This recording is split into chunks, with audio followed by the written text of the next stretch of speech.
The cinnamon roll was the kind wrapped in plastic at the front of the grocery store, the icing already cracked from the refrigerator, and I pressed a single candle into it with the blunt end of a mechanical pencil because I had forgotten to buy a proper one and I was not going to ride the elevator down 14 floors to fix it. The match from the wax sealer burned longer than I expected. Long enough for me to notice that my hands were steadier than I would have guessed for a woman singing to herself at 11:40 on a Tuesday. "Happy birthday to me," I said, and it came out thin but unembarrassed because I had spent the last hour making sure the floor was empty, because I had listened for the elevator and heard nothing, because the model-making room on the 14th floor at that hour was the one place in the building that belonged to me. "Happy birthday, dear Mira. Happy birthday to me." The room smelled like basswood and hot glue, and the faint chemical sweetness of the spray mount we used for elevation drawings, and the cutting mat under my hands had the scarred topography of 18 months of my own careful exactos, little diagonals and curves of forgotten cuts I could read the way other people read lines on a palm. I had turned 27 at midnight, technically, but I had decided that 11:40 was close enough because I was the only witness and I was not inclined to argue with myself. I had worked 60-hour weeks at Halvern & Coates since the week I graduated, and in that time, no one had asked me where I was from or what I did on weekends, and the HR form that listed my birthday had been filed into whatever void HR forms went into. And so the day had arrived clean and private, which was, I had decided, a gift in its own right. I was just about to lean forward and make a wish I had not yet chosen, some small and embarrassed wish about being less tired, when the floorboard at the threshold of the drafting bay gave the small protesting creak it always gave when someone shifted their weight on the joist that had never been properly secured, and I turned, and Eleanor Halvern was standing in the dark of the next room, with her hand on the doorframe and her coat over her arm. And the expression on her face was not the expression of a woman who had just walked in. I knew it was not the expression of a woman who had just walked in, because I had watched Eleanor Halvern walk into rooms for 18 months. When Eleanor walked into a room, she announced herself by not announcing herself. A stillness at the door, a slight raise of her chin, a weight that made everyone in the room turn before she spoke. This was a different stillness. This was the stillness of a woman who had already been standing there and was only now being seen. The candle on the cinnamon roll guttered once between us, and I felt the heat of its small flame on my jaw, and I understood with the cold clarity of someone caught doing something undignified that she had been there for the whole song. She did not retreat. That was the first astonishing thing. The second was that she did not perform surprise either. Did not fake a cough or a rustle or the small social lie that would have let both of us pretend the previous 40 seconds had not occurred. She simply looked at me across the low light of the model room, and I looked at her, and the cinnamon roll sat between us on the cutting mat like a small, absurd altar. She crossed the room.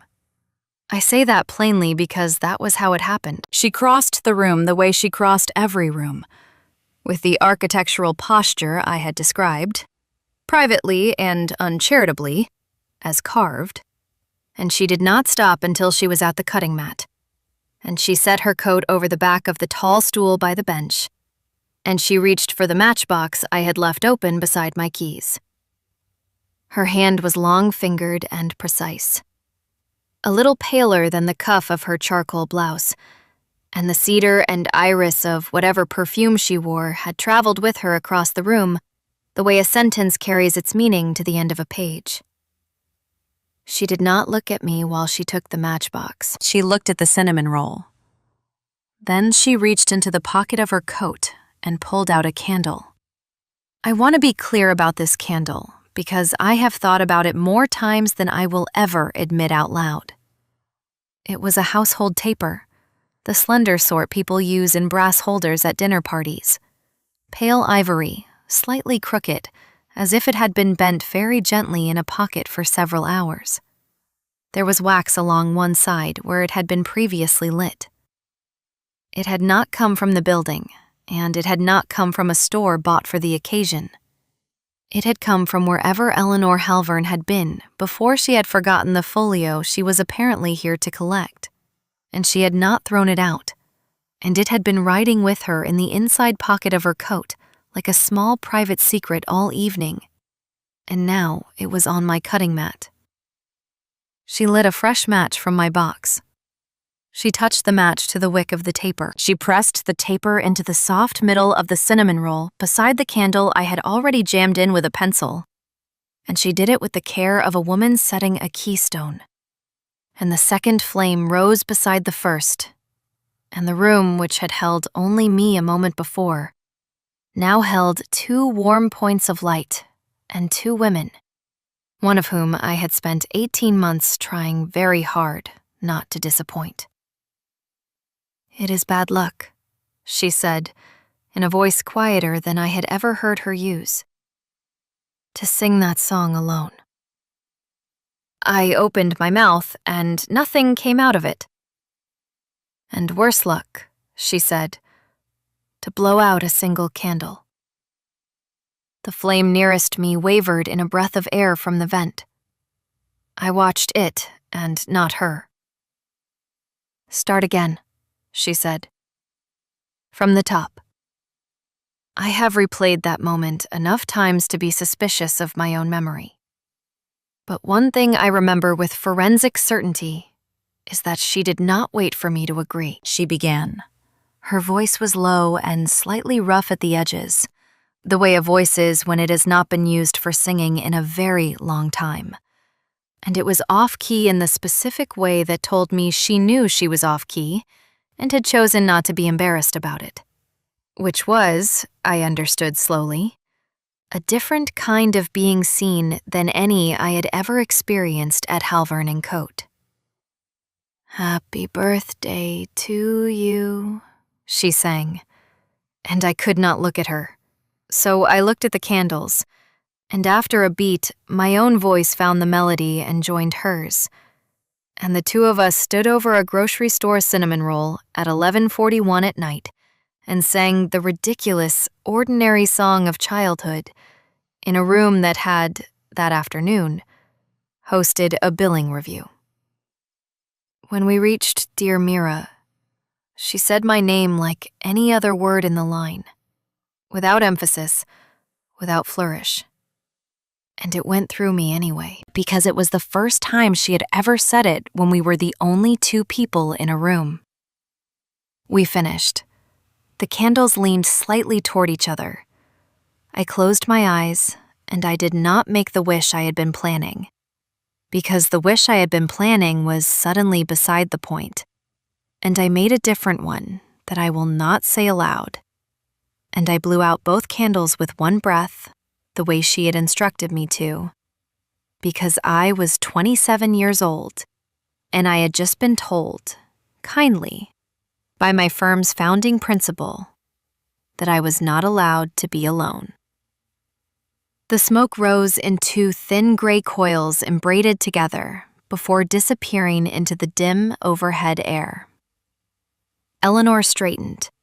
She picked up her coat off the stool. She adjusted the collar with a small, practiced movement I had seen her do before galas and never before anything else. And she looked at me for precisely 1 count longer than she needed to. And then she walked to the drafting bay and picked up the folio she had apparently come back for. And she left. The elevator chimed somewhere far away. The door on 14 clicked. The building went back to the particular silence it held at night. The silence that was really 1,000 small hums and compressors and a ventilation fan 2 floors up. And I sat down on the stool she had touched, and I ate the cinnamon roll in small, deliberate bites with the wax and the pencil lead still in the icing. Because I was, among other things, a woman who did not throw food away, and because I could not think of anything else to do with my hands. I did not finish the facade study that night. I walked home in the cold with my coat buttoned to my throat and a folded paper bag in my tote, and the ghost of Cedar and Iris on my sleeve, where her coat had brushed mine on the way past. And the whole way I kept asking myself how long she had been standing there, which I already knew, and whether she would mention it the next day, which I already knew too. She would not. That, I understood already, was part of the gift. The rest of what it was, I would spend the next 2 months learning to bear. The morning after a thing like that, you expect the world to have visibly shifted. And it had not. The lobby of our building on 43rd smelled like coffee and carpet cleaner the way it always did, and the security guard nodded the way he always did, and the elevator on its way up paused on 9 the way it always did, to let out the woman with the silver earrings who worked at the intellectual property firm. And when the doors opened on 14, the receptionist said, "Good morning, Mira," without looking up, which was also how she always said it. The framed profile of Eleanor Halvern in the hallway outside the elevator stared off at whatever middle distance the photographer had chosen 15 years ago. And none of that had changed either. I had slept for approximately 4 hours. I had eaten half a banana on the train. I had put on the navy blazer I wore when I needed to feel less like a first-year associate and more like a serious adult. And I had practiced, in the bathroom mirror, the neutral, professional face I intended to wear all day. And as I walked past the framed profile, I felt the hair on the back of my neck rise involuntarily in a way I disliked very much. Eleanor's office was at the far end of the floor, behind a pair of oak doors that were almost always closed. That morning they were open, because she was in a meeting with Peter Cote, and as I walked past, I did not look in, and she did not look out, and we did not acknowledge each other at all. It was, at that moment, exactly what I had expected, and the small, cold stone in my chest that I had been carrying since the elevator went down last night began, very slowly, to melt. At 10:15, an all-staff email went out about the revised deadline for the Holloway competition. I answered 2 questions about mullion profiles from a junior drafter. I ate a yogurt at my desk at 11. At 11:30, I went to the model room to retrieve a piece of chipboard I had cut the night before, and the cutting mat was clean, and the matchbox was gone from where I had left it, and there was no evidence at all that anyone had ever sung anything in that room. And I stood there for a long moment with my hand on the bench and let the room be clean. I went back to my desk. At noon, Jess came by and dropped a bag of takeout dumplings on my keyboard and said, "You look like a woman recently misplaced by the city." And I said, "I feel like a woman recently misplaced by the city." And she said, "Eat," and sat on the corner of my desk and peeled open her own container and watched me with the bright, patient attention of a best friend who had been waiting for 18 months to see me eat something that had not come out of a vending machine. Jess Obi was the only person at Halvern & Cote who knew my birthday, because Jess Obi was the only person at Halvern & Cote who had ever asked. She worked in the contracts group on 12. She wore gold hoops the size of coasters, and she had once, memorably, described our firm's culture as a cult of restraint, without the decency to serve snacks. She was the reason I had survived my first year. She was also, as a matter of policy, relentless, which was why I could feel her looking at me now with an expression I had seen before on people who could already tell you had been somewhere without a passport. "You're weird," she said. "I'm tired." "You're weird tired. That's a different kind of tired." "I'm 27, I said. I've earned both kinds." "Mira," she set her chopsticks down. "Something happened." I ate a dumpling, I ate another, I said, in the same neutral tone I had practiced in the bathroom mirror, that nothing had happened. And Jess gave me the flat look she reserved for witnesses who she thought were lying under oath. And then she shrugged, because Jess's great gift was knowing when not to press. And she went back to her dumplings and told me instead about a paralegal on her floor who had apparently been caught kissing a summer associate in the stairwell. And by the end of lunch, I had laughed twice and felt briefly like a functional adult. At 2, the Holloway team had its stand-up. I took notes. Eleanor did not come to stand-ups. Peter did. Peter was the kind of principal who ran his meetings like tennis matches, all volleys and small rewards. And he liked me, in the distant way that senior men in that firm liked younger women who made them look good in front of clients. Which is to say, he liked my work, and was prepared to say so if it did not cost him anything. He complimented my section drawing. He moved on. At 4, I went to the printer near Eleanor's office to pick up a set of elevations. The printer was, for reasons no one had ever explained, located directly outside her open door, which meant that for 18 months, I had spent small increments of my life standing 2 meters away from the founding principal of my firm, pretending she did not exist. That afternoon, she was on a phone call I could hear only in fragments. Her voice had the clipped, low quality it had on the phone, each word trimmed to its most efficient shape. I stood at the printer. I watched the paper come out. I did not look toward her doorway. She said into the phone, "I understand." And then, after a pause, "No." And then, after another pause, "I will consider it." The elevations finished. I gathered them. I turned to go. "Mira." I stopped.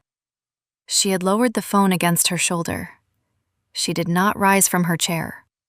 She looked at me the way she had looked at the cinnamon roll the night before, which is to say, with the expression of a woman considering a small, complicated object. "The Holloway site visit is Friday," she said. "You'll come."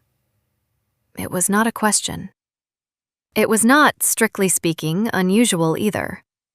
Principals often requested associates on site visits, but I had never been asked to one by Eleanor directly, and I had never been asked in that voice, which was her work voice with an unfamiliar softness around the edges that I could have imagined except that I hadn't. "Yes," I said. "Good," she said. She lifted the phone. She returned to her call. I walked back to my desk with the elevations pressed to my chest, and I did not look at her, and she did not look at me. And the small, cold stone in my chest, which I had told myself had melted, reappeared in an altered shape somewhere higher in my ribs. At 5:45, when I went to the supply closet for a new roll of trace, I passed her office again. The door was closed.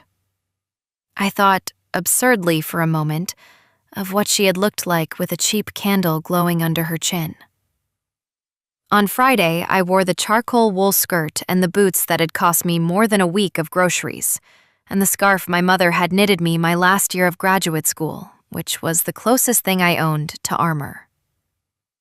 Eleanor arrived at the curb at 7:58 in a black car. She nodded at me. I got in.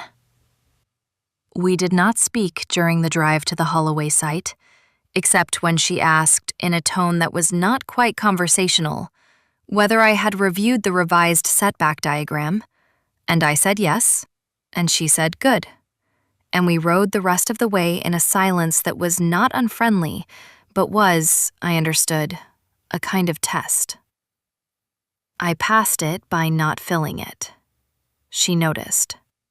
I could tell she noticed because her shoulders, which had been set in the architectural way they were always set, shifted one tiny increment towards something that was almost rest.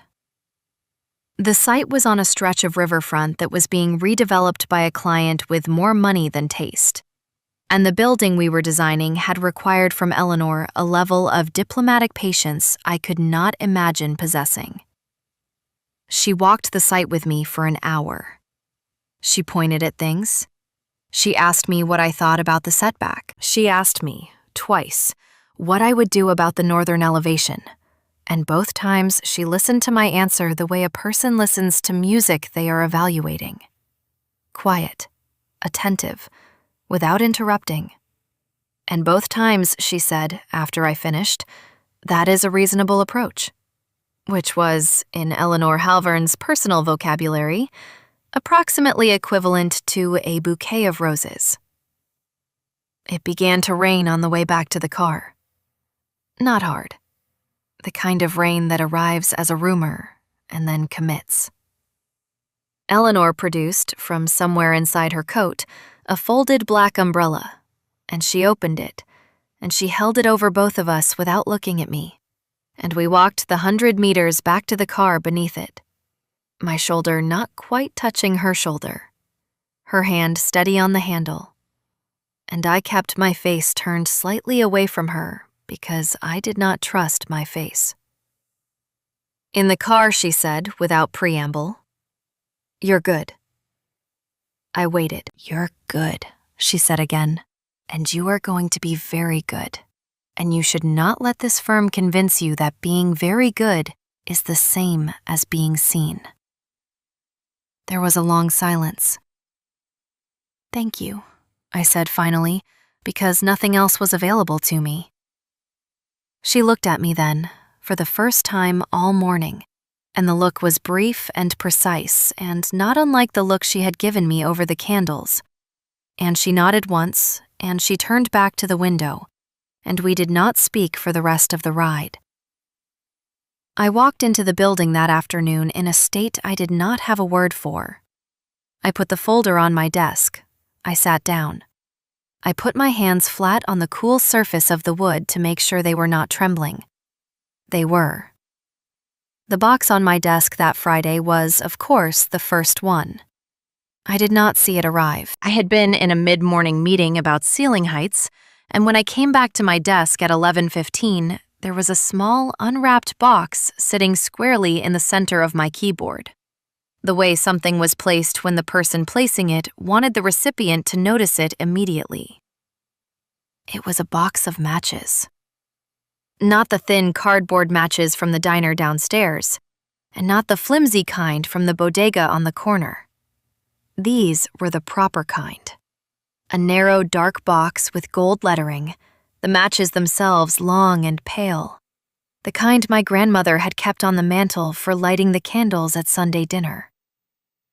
The striking surface on the side was a clean, unmarked band of deep gray. The box was tied with no ribbon. There was no card. I sat down. I looked at the box. I looked around the office. No one was looking at me. The desk next to mine belonged to a junior named Curtis, who ate almonds loudly. He was not there. The desk behind mine belonged to a senior associate named Priya, who was, that morning, out on a site visit of her own. The hallway behind me was empty. The receptionist was on a call. There was no witness to the moment of the box's appearance, and there would be no witness to the moment of my understanding. I did not open the box. I put it in my top drawer, under a notebook, and I did not take it out for the rest of the day.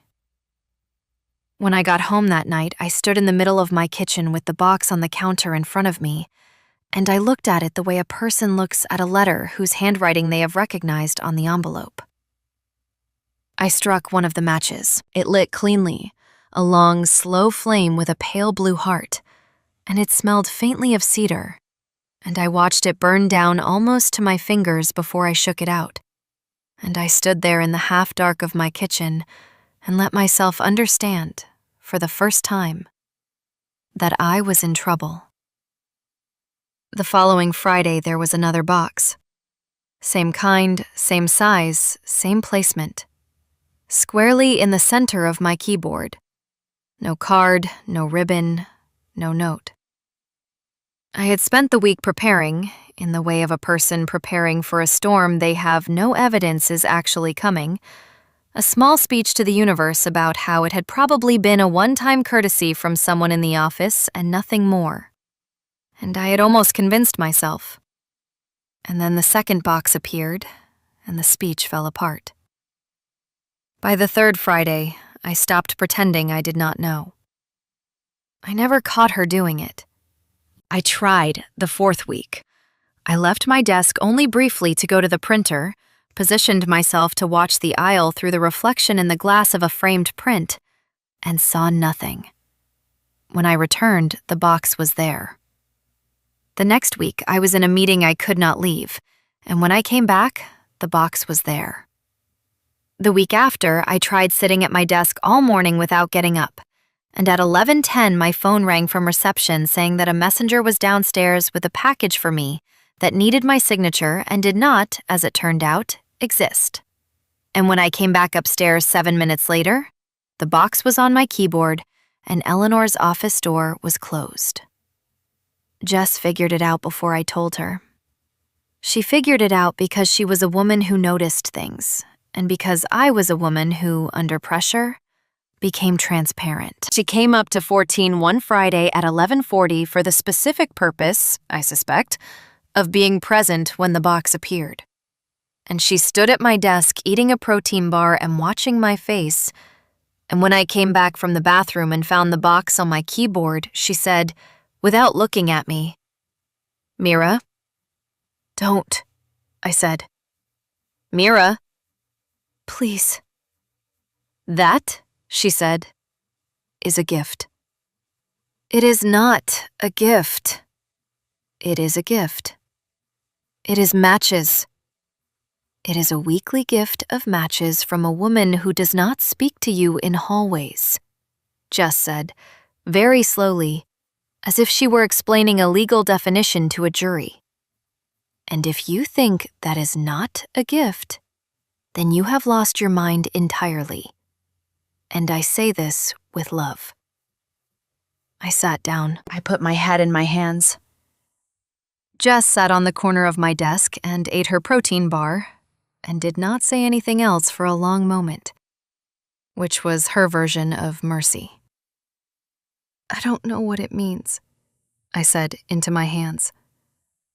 "It means," Jess said, "that woman is going to lose consciousness." "Jess, I am naming what is happening." "You are being dramatic." "I am being accurate. A woman who has not said your name warmly in 18 months is leaving you good matches on your desk every Friday. You do not have to call that anything you do not want to call it, but I will not sit here and let you pretend you do not know what shape this is." "It has a shape," I said. "I know it has a shape. I don't know what to do with the shape."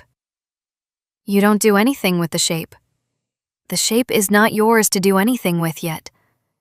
The shape belongs to whoever is drawing it." She stood up. She patted me on the shoulder. She went back to 12. I sat at my desk for another hour. I did no work. I thought about the night of the candles, and I thought about her voice saying, "Start again." And I thought about the umbrella in the rain. And I thought about the scent of cedar and iris and the small wax-marked taper that had been writing in her coat pocket for hours. And I thought, with the kind of clarity that is not welcome, that I was not only in trouble, I was being carefully, deliberately, unhurriedly attended to. I was being looked at. I was being seen. I was being seen by a woman who had made her entire public life out of not being seen. And the scene was arriving in the only way she could risk sending it, which was sideways and without words. By the end of the second week, I had 6 boxes of matches in my desk drawer. I had not used any of them at work. I had used 2 at home. One to light the candle on my grandmother's brass holder at dinner, one to watch burn for no reason at all while I sat on my kitchen floor and considered the shape of my life. I had not thanked her. There was no one to thank. There was only the receptionist, who did not know anything, and the silence of the hallway, and the steady arrival of the small, dark boxes. The firm continued around us. There were deadlines. There was a client who threatened to walk and did not. There was the Holloway competition, which we won, and the celebratory lunch after, and the staff meeting in which Peter delivered a speech about team spirit that made Eleanor sit very still in a way I had learned to read. I was invited, as part of the Holloway team, to a small dinner at a restaurant on the river, and I sat at the end of a long table, and Eleanor sat at the other end, and we exchanged exactly 2 sentences of professional politeness in the course of the meal. And I watched her hands more than I watched her face, because her hands had become, for me, a thing that I could look at without immediately giving myself away. I watched her roll back the cuffs of her shirt when the pasta came. I watched her break bread with the small, careful precision of a woman who had been taught to conserve motion. I watched her thumb skim the edge of a butter knife in a gesture that I understood, with a small, silent jolt she performed when she was listening to someone she did not respect. I watched her not once look at me for more than a second, and I understood that this, too, was a form of attention. On the train home that night, I made a list in my notebook of everything I knew about Eleanor Halvern that I had not known 3 months before. The list was not long. She carried a taper candle in her pocket when she came from a dinner where they had used candles. She sang off-key and refused to apologize for it. She drew setback diagrams freehand before turning to the software. She believed in the word reasonable more than she believed in the word excellent. She rolled her cuffs before she ate pasta. She said the word Mira in a lower register than she said any other word. She bought good matches. I closed the notebook. I pressed my forehead to the cold train window. I told myself I was being ridiculous. I told myself that senior women sometimes took an interest in junior women without it meaning anything more than professional generosity. And I told myself that I was projecting. And I told myself that whatever had happened in the model room had been a small kindness extended by a tired woman to another tired woman, and nothing else. I told myself these things for the length of the ride, and I did not believe any of them. And when I got off at my station, I stopped at the corner store and I bought a cinnamon roll out of stubborn private spite. And I ate half of it standing up at my kitchen counter. And I went to bed. The 7th Friday, the routine broke. I do not know what I expected to be different about that day. Nothing in the morning had signaled it. I had come in at 8:30. I had been in a meeting at 10. I had returned to my desk at 11:12, and the box of matches had been there, squarely centered on my keyboard the way it always was. I had put it in my drawer with the others. I had gone to lunch with Jess. I had come back. I had worked until 6. At 6:15, I had been about to leave when my desk phone rang and the receptionist, Patricia, said in her polite, careful voice that Ms. Halvern would like to see me in her office for a few minutes if it was convenient. "It's convenient," I said. "I'll let her know." I walked down the hallway. My hands were not steady. I stopped in the bathroom and I looked at myself in the mirror, and I made the neutral, professional face. And it almost held. And I told my reflection very clearly that whatever this meeting was, it was a work meeting. Because all meetings in that office were work meetings, and I would conduct myself like a person in a work meeting. And I walked out of the bathroom and down the hallway and knocked on her open door. She was at her desk. She was writing something by hand on a pad of cream-colored paper in the narrow fountain pen script I had seen before on notes attached to my red-line drawings. She looked up. She gestured, without speaking, at the chair across from her. I sat. She finished her line. She set the pen down. She folded her hands on the desk in the way she folded them in client meetings, which was, in a sense I had learned to recognize, a form of self-restraint. "I have been asked," she said, to recommend an associate for a 9-month secondment to our Geneva affiliate. I have recommended you." I did not say anything, because there was nothing to say yet. The position begins in March. It is prestigious. It is demanding. It would remove you from this office for the duration. It would be, professionally, the best thing that has happened to you so far. "Yes," I said. "I want you to accept it." "Yes," I said again. She held my eyes for a moment, and then she looked down at her hands. "The partnership," she said, "will want to formalize the offer next Thursday. You will have until then to refuse. I do not expect you to refuse. I am telling you now because I do not want you to hear it first from Peter." "Thank you," I said. She nodded. There was a silence. I had, all week, been waiting for something to happen. I had not known that what I was waiting for would look like this. Eleanor Halvern at her desk telling me in her work voice that she had arranged for me to be removed from the building for 9 months. I sat very still and I watched her not look at me.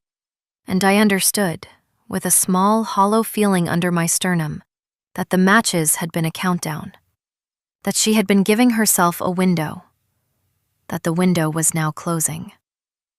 "Eleanor," I said. It was the first time I had ever said her first name aloud. Her hands did not move. Her eyes came up. "Why are you sending me away?" I had not known I was going to ask it. The question arrived in the room before I had approved it. Her face did not change, which was its own kind of answer, and I watched the small muscle at the hinge of her jaw go tight the way it did in long client meetings when someone said something she disagreed with, and she took a breath that was fractionally longer than her usual breath, and she said, very quietly, "Because you deserve the opportunity." "Yes," I said. "And?" Her eyes held mine. I did not look away. I had looked away from her for 18 months, and I was not, in that particular moment, willing to do it anymore. "And," she said, after a long silence, "because I have been standing in dark rooms behind you, and that is not a thing that is fair to you. And the only way I know how to make it fair is to put a continent between us until I am certain I have not mistaken what I am doing." She said it plainly. She did not ornament it. She did not apologize for it. She said it the way she had sung, off-key, unrepentant, without the small social lies that would have made it easier to absorb. My hands in my lap were colder than they had been a moment before. I could hear, distantly, someone laughing in the hallway. I could hear the ventilation fan. I could hear my own pulse in my ears. "I have not mistaken what you are doing," I said. She closed her eyes. She did not close them for long. When she opened them again, they were wet at the lower rim in a way I had never seen them wet. And she did not wipe them, because Eleanor Halvern did not wipe her eyes in her own office. And I sat very still, and I did not move toward her, because I understood that moving toward her in that room would cost her things she was not prepared to spend. 9 months, I said. "All right." "All right?" "All right," I said. "I will go. Because you are right that it is the best thing that has happened to me professionally. And because if you need 9 months to be certain, I can give you 9 months. But I want to say one thing first." "Say it." "I have not been lonely in that room," I said. "Not since you were in it." She did not speak. Her hands unfolded on the desk very slowly, and then she folded them again, and she looked at the cream-colored pad, and at her pen, and at the wall behind my shoulder, and then, finally, at me, and she said, in a voice so quiet I almost did not catch it, "Thank you." I stood. I did not trust my legs, but they held. I walked to the door. At the door, I stopped because I could not help it, and I turned. "Eleanor?" "Yes?" "The matches were enough," I said. "In case no one ever tells you. The matches were enough." I left. The next 3 months passed in a shape I do not have the architectural vocabulary to describe. The public news of my secondment went out in a firm-wide email the following Thursday, worded by Peter in the kind of language Peter used for these things: promising, proud, professional. People came by my desk to congratulate me. Curtis told me that Geneva had very good chocolate. Priya told me that Geneva had very boring winters. The junior drafter, who had asked me about mullion profiles on my birthday, asked me, shyly, if I would send postcards. Jess took me to dinner and drank half a bottle of wine and told me, with the wet, unabashed tenderness she reserved for people she was about to miss, that she was proud of me, and that I was an idiot, in roughly equal measure. "You're going to Geneva," she said. "And that woman is going to sit in this building for 9 months like a cathedral with the lights off." Jess, I am naming what is happening. I was removed from the Holloway team and placed on a handover rotation. I packed up my desk in small, polite increments over the course of 6 weeks. I trained my replacement on the conventions of our file organization. I wrote a memo on the facade study I had been working on the night of my birthday and submitted it to Peter. I did not see Eleanor alone again during that time. I saw her in meetings, and I saw her in the hallway, and I saw her at the going-away lunch the firm held for me in the conference room on 15. She stood at the back. She drank 1 glass of water. She congratulated me in a tone that was appropriate to the room. Her eyes, when they found mine, held mine for exactly the length of a normal professional glance, and then moved on. And I understood that she was holding her part of the bargain, and I understood that she was asking me, without words, to hold mine. The boxes of matches continued to appear on Fridays. I did not take them with me to Geneva. I put them all into a single, larger box on the morning of my last day, and I carried that box home, and I set it on the top shelf of my closet, and I closed the closet door. On my last afternoon at the firm, I went up to the 14th floor to say goodbye to the model-making room, because it had, at some point in the preceding months, become a place I wanted to say goodbye to. The cutting mat was clean, the matchbox from the wax sealer was on its usual shelf. The light was the color it was at 5 in the afternoon, which is to say thin and silver and a little tired. I stood at the bench for a minute. I touched the edge of the wood. I said in my head a small thing I will not write down. I turned to leave. Eleanor was at the threshold of the drafting bay. She was not in the dark this time. She was standing in the last light from the west window, her coat over her arm, a folio in her hand. And she was not pretending she had only just arrived. And she was not pretending I did not know she was there. "Have a good flight, Mira," she said. "Thank you, Eleanor." "Write to me," she said. "If you want to. Not about work." "Yes," I said. She nodded. She turned. She went down the hallway. That was the last time I saw her inside Halvern and Coat. 9 months is the length of time it takes for a cathedral to be renovated, for an adolescent to grow 2 inches, for a body to make a new one. 9 months was the length of time I had been given to decide whether what had happened between Eleanor Halvern and me was real or imagined, and I spent it in Geneva, in an apartment with a view of the lake and a radiator that hissed, and I did extraordinary work in a language that was not my first, and I wrote her letters. Not often, once a month, more or less, Never about work. I wrote her about the bakery downstairs from my apartment, which sold a cardamom bun I could not stop eating. I wrote her about the Swiss habit of saying good day to strangers in elevators. I wrote her about the first snow, which arrived on a Thursday in November and turned the roofs of the old town into a pale, corrugated field.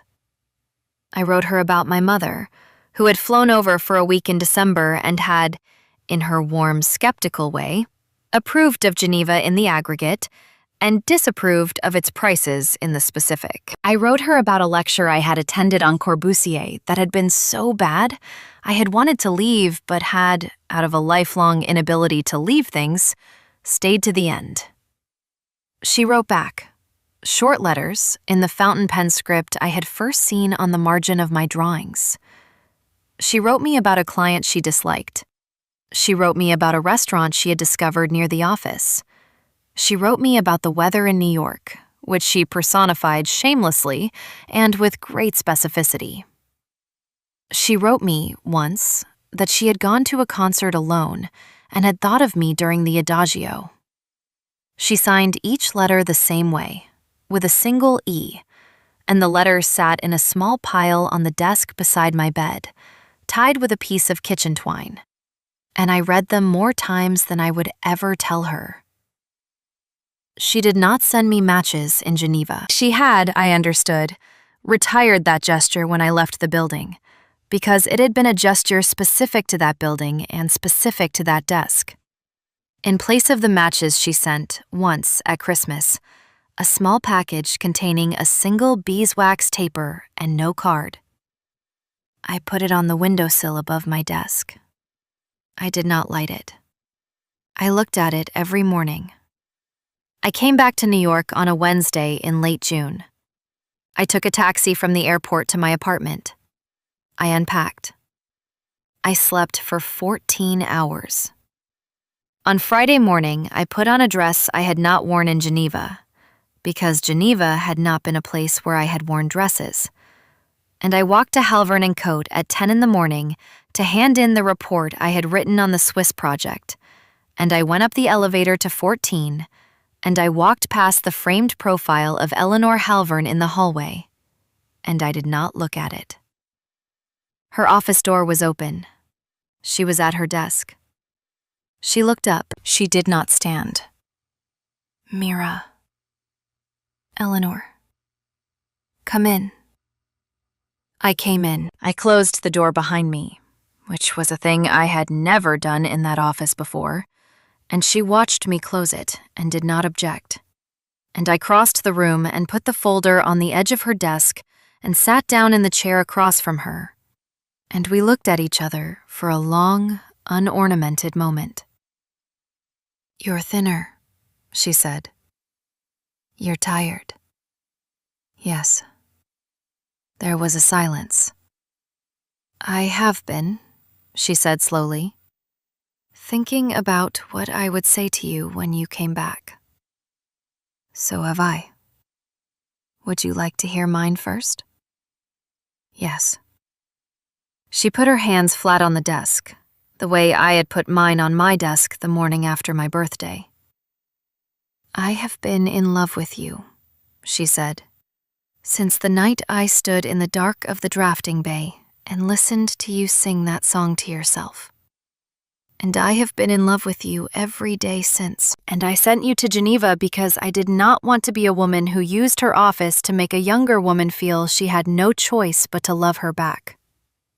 And I have spent the 9 months you were gone being certain I had done the right thing. And I have been equally certain I would not survive another day of it if you came back and told me you had changed your mind. I do not need an answer today. I do not expect an answer today. I only wanted you to hear it from me, in this room, before you heard anything else. She paused. She looked at her hands. That is all, she said. That is what I wanted to say. I did not speak for a long time, because I wanted to be sure of what I said. When I spoke, I said, I have not changed my mind. She closed her eyes. She did not cry. Her shoulders, which had been set the whole time she spoke, relaxed in a way that was almost invisible unless you had spent 18 months watching them. "All right," she said.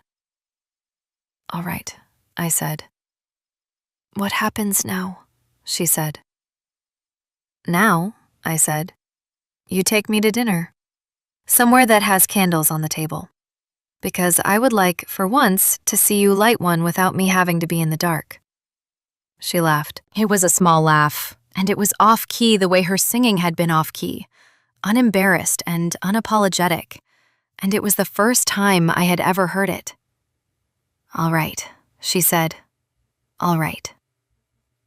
She took me to a small restaurant on a side street near the river that Friday night, a place with dark wood and linen napkins and candles on every table, and she held the door for me, and she ordered for both of us only because she knew the menu and I did not, and she rolled back the cuffs of her shirt when the pasta came, and at the end of the meal, she reached into the pocket of her coat and produced a taper candle, a fresh one this time, and placed it on the table beside our two burned-down ones. And she said, with the gravity of a woman making a small joke that was also a small vow, that it was bad luck to end a meal with a single candle. I walked her home. She walked me home. Neither of us could quite remember afterward which of us had done which, because we had walked each other, laced at the arms, the whole way. And when we got to my building, she stopped on the step and did not come up, because she was Eleanor Halvern, and because she was patient, and because she had, over the course of a year, learned a specific kind of discipline around me that I understood was a form of respect. "Good night, Mira." "Good night, Eleanor." She kissed my cheek. She did not rush it. It was the kind of kiss a person gives when they have been planning it for a year and have decided, in the last second, to give it slowly. She walked away down the block. I stood on my stoop in the warm June air and watched her go. And I thought, with a sudden, unaccountable clarity, of the first night, of the thin, unembarrassed voice I had used when I thought no one was listening, of the pencil I had used as a candle holder, of the match from the wax sealer, of the floorboard giving, of her crossing the room. I thought of the second candle she had pressed into the cinnamon roll beside mine, off-center, leaning slightly toward the first. I thought of her voice saying, "Start again." I went upstairs. I took the big box down from the top shelf of my closet. I opened it. I took out one of the narrow, dark boxes of matches, the first one she had left on my desk nearly a year before, and I slid it open. The matches were still perfect, pale and long and unused. I took one out. I struck it against the gray band on the side of the box, and it caught cleanly, and the flame rose with its pale blue heart. And I stood in the center of my kitchen and watched it burn until it almost touched my fingers. And I thought, not lonely. And I blew it out. If this story stayed with you, subscribe, and let another quiet one find you next.